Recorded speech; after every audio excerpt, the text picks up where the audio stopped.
Cari fratelli e sorelle, buongiorno.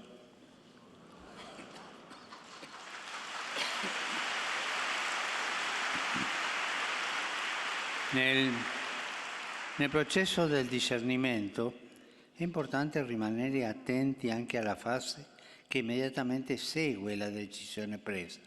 Io devo prendere una decisione, faccio il discernimento, pro, contro, sentimenti, prego. Poi finisce questo processo,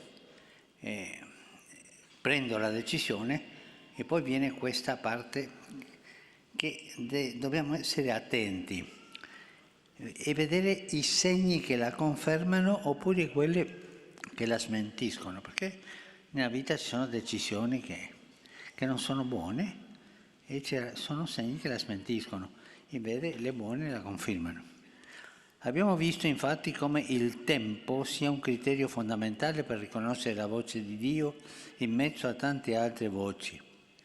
Solo Lui è Signore del tempo. Esso è un marchio di garanzia della sua originalità, che lo differenzia dalle imitazioni che parlano a suo nome senza riuscirci. Uno dei segni distintivi dello Spirito buono è il fatto che esso comunica una pace che dura nel tempo. Se tu fai una decisione, un processo, poi prendi la decisione, se questo ti dà pace che dura nel tempo è un buon segnale, che la strada è stata bella, una pace che porta armonia, che porta unità, fervore, sello. Tu esci dal processo migliore che come sei entrato.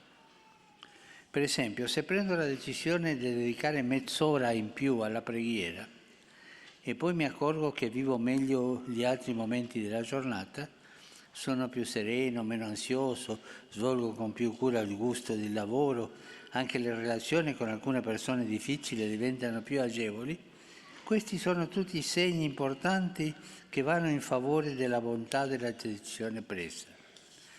La vita spirituale è circolare.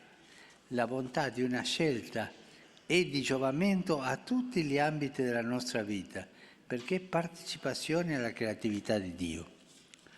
Possiamo riconoscere alcuni aspetti importanti che aiutano a leggere il tempo successivo alla decisione come possibile conferma della sua bontà. Ossia, il tempo decisivo conferma la bontà della decisione. Per esempio, li abbiamo in qualche modo già incontrati nel corso di queste catechesi, ma ora trovano una loro ulteriore applicazione. Un primo aspetto è se la decisione viene considerata come un possibile segno di risposta all'amore e alla generosità che il Signore ha nei miei confronti. Non nasce da paura, non nasce da un ricatto affettivo o da una costrizione, ma nasce dalla gratitudine per il bene ricevuto che muove il cuore a vivere con liberalità la relazione con il Signore. Un altro elemento importante è la consapevolezza di sentirsi al proprio posto nella vita, quella tranquillità, sono al mio posto, e sentirsi parte di un disegno più grande a cui si desidera offrire il proprio contributo. In Piazza San Pietro ci sono due punti precisi, i fuochi dell'Elisse, da cui si vedono le colonne del Bernini perfettamente allineate. In maniera analoga l'uomo può riconoscere di aver trovato quello che sta cercando quando la sua giornata diviene più ordinata, avverte una crescente integrazione tra i suoi molteplici interessi, stabilisce una corretta gerarchia di importanza e riesce a vivere tutto ciò con facilità, affrontando con rinnovata energia e forza di animo le difficoltà che si presentano. Questi sono segnali di che tu hai preso una buona decisione. Un altro buon segno, per esempio, di conferma è il fatto di rimanere liberi nei confronti di quanto deciso, disposti a rimetterlo in discussione, anche a rinunciarvi di fronte a possibili smentite, cercando di trovare in esse un possibile insegnamento del Signore. Questo non perché Lui voglia privarci di ciò che ci è caro, ma per viverlo con libertà, senza attaccamento. Solo Dio sa che cosa è veramente buono per noi. La possessività è nemica del bene e uccide l'affetto. State attenti a questo, La possessività è nemica del bene, uccide l'affetto. I tanti casi di violenza in ambito domestico, di cui abbiamo purtroppo notizie frequenti, nascono quasi sempre dalla pretesa di possedere l'affetto dell'altro, dalla ricerca di una sicurezza assoluta che uccide la libertà e soffoca la vita rendendola un inferno. Possiamo amare solo nella libertà. Per questo il Signore ci ha creato liberi, liberi anche di dirgli di no. Offrire a Lui ciò che abbiamo di più caro è nel nostro interesse. Ci consente di viverlo nella maniera migliore possibile, nella libertà, come un dono che ci ha fatto, come un segno della sua bontà gratuita, sapendo che la nostra vita, così come la storia intera, è nelle sue mani benevoli.